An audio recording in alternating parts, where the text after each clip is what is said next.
Japan में आपको कोई एक लड़का नजर नहीं आएगा जो रोड पर थूके।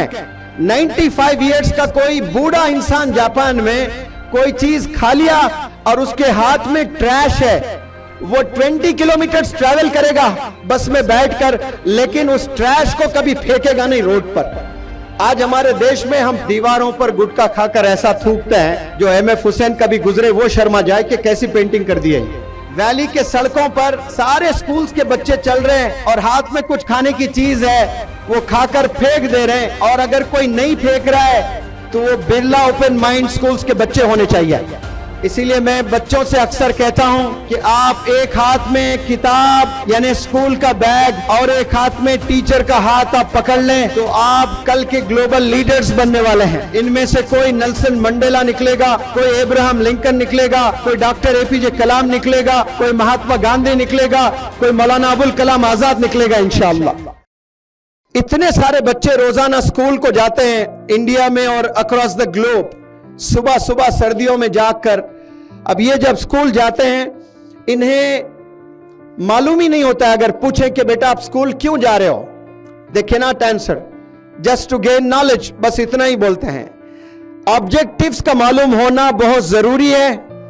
जापान अगर जाएं, जापान में छोटे छोटे ये जो किड्स हैं, ग्रेड 1 ग्रेड 2 के बच्चे होते हैं, ये किड्स से टीचर्स जापान में टॉयलेट साफ करवाते हैं। टीचर भी साफ करती है, बच्चे भी साफ करते हैं। फ्लोर क्लीन करवाते हैं, टीचर भी फ्लोर क्लीन करता है, बच्चे भी फ्लोर क्लीन करते हैं। खाना जो खाते हैं, वो जो प्लेट्स वगैरह वॉश करना होता है, वो टीचर भी करते हैं, वो बच्चे भी करते हैं। अगर ऐसे इंडिया में करने लगे तो सारे पेरेंट्स आकर हड़ताल करेंगे कि मेरे बच्चे को आपने क्या बना रखा है, उससे टॉयलेट साफ करवाते हो, उससे फ्लोर साफ करवाते हो।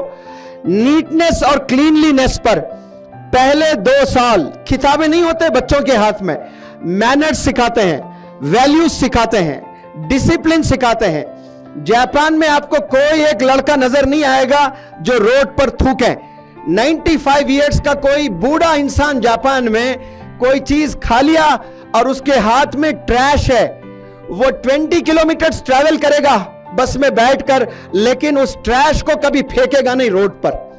आज हमारे देश में हम दीवारों पर गुटखा खाकर ऐसा थूकते हैं, जो एमएफ हुसैन कभी गुजरे वो शर्मा जाए कि कैसी पेंटिंग कर दी है।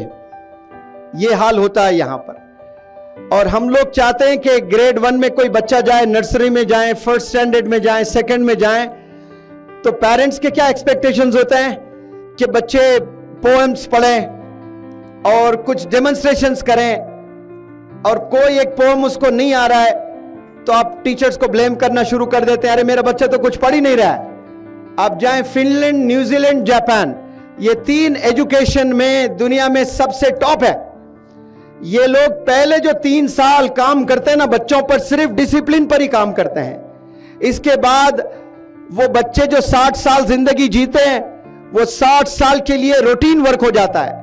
वो अपना काम खुद करते हैं, घर आकर खाना खाकर प्लेट खुद साफ करते हैं, अपना बेड खुद क्लीन कर लेते हैं। ये नीटनेस, ये क्लीनलीनेस, ये डिसिप्लिन मैं भारत के स्कूल में टीचर्स को या मैनेजमेंट को पढ़ाते हुए बहुत कम देखा हूं, बल्कि देखा ही नहीं। लेकिन मैं जुर्रत करता हूं ये मैनेजमेंट को, टीचर्स को ये चैलेंज देता हूं कि आप लोग और पेरेंट्स भी सपोर्ट करें कि ये डिसिप्लिन बच्चों में आ जाए।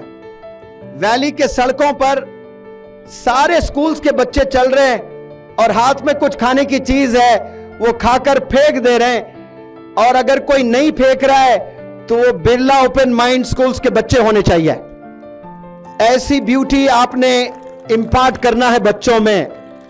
एजुकेशन सिर्फ मैथमेटिक्स का नाम नहीं है, एजुकेशन सिर्फ साइंस, सोशल स्टडीज या फिर नीट में बच्चे क्रैक कर बैठे, JEE क्रैक कर गए, IPS IAS बन गए, सिर्फ यही ऑब्जेक्टिव नहीं होना चाहिए। Of course this is one of the objectives, लेकिन डिसिप्लिन भी बहुत बड़ी चीज होती है। जब एक लड़का डिसिप्लिन होकर वो ग्रेजुएट बनता है तो वो 1000 इंजीनियर से भारी होता है, वो 1000 डॉक्टर से बेहतर इंसान होता है। तो मैं चाहता हूं कि ये बच्चों में ये डिसिप्लिन आए, इसके लिए पेरेंट्स का सपोर्ट होना बहुत ज़रूरी है। वो स्लो लर्न करेंगे सब्जेक्ट्स, लेकिन ये सारे जो मैनर्स हैं, वैल्यूज़ हैं, ये धीरे धीरे बच्चों में आएंगे तो बच्चों का मुस्तकबिल बहुत ज़बरदस्त होगा। जब आप लोग बीमार हो जाएंगे, चलने लायक नहीं रहेंगे, तो आपके बच्चे कहीं अमेरिका में रहकर सिर्फ फ़ोन पर बात नहीं करते रहेंगे।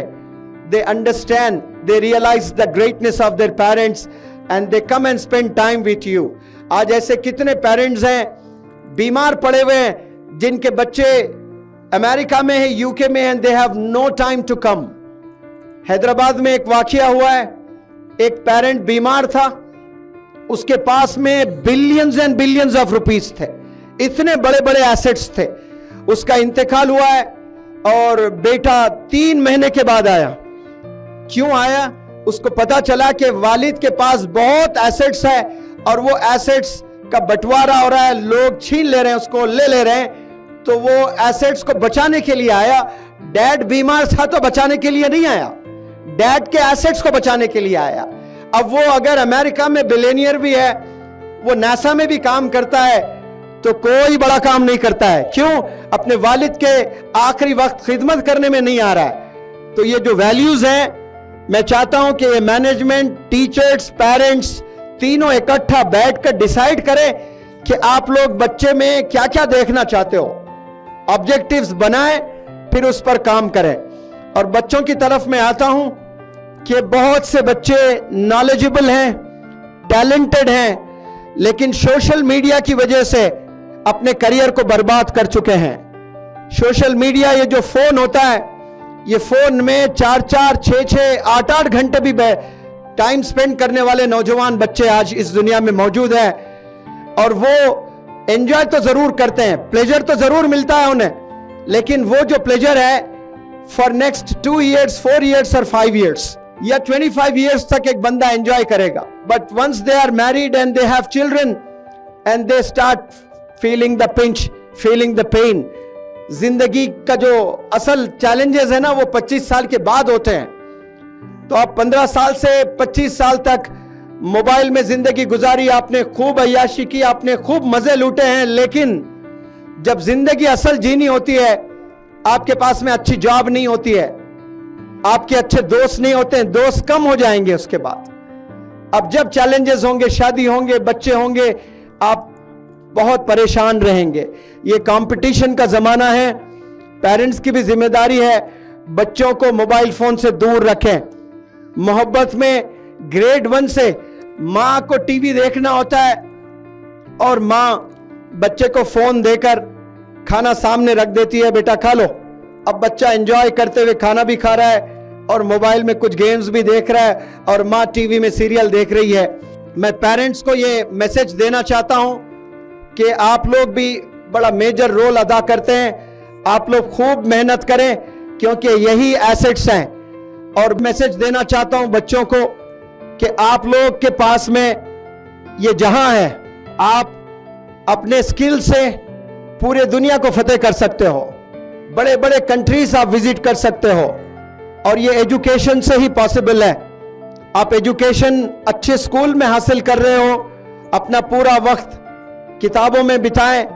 इसीलिए मैं बच्चों से अक्सर कहता हूं कि आप एक हाथ में किताब यानी स्कूल का बैग और एक हाथ में टीचर का हाथ आप पकड़ लें, तो आप कल के ग्लोबल लीडर्स बनने वाले हैं। इनमें से कोई नेल्सन मंडेला निकलेगा, कोई अब्राहम लिंकन निकलेगा, कोई डॉक्टर एपीजे कलाम निकलेगा, कोई महात्मा गांधी निकलेगा, कोई मौलाना अबुल कलाम आजाद निकलेगा इंशाअल्लाह।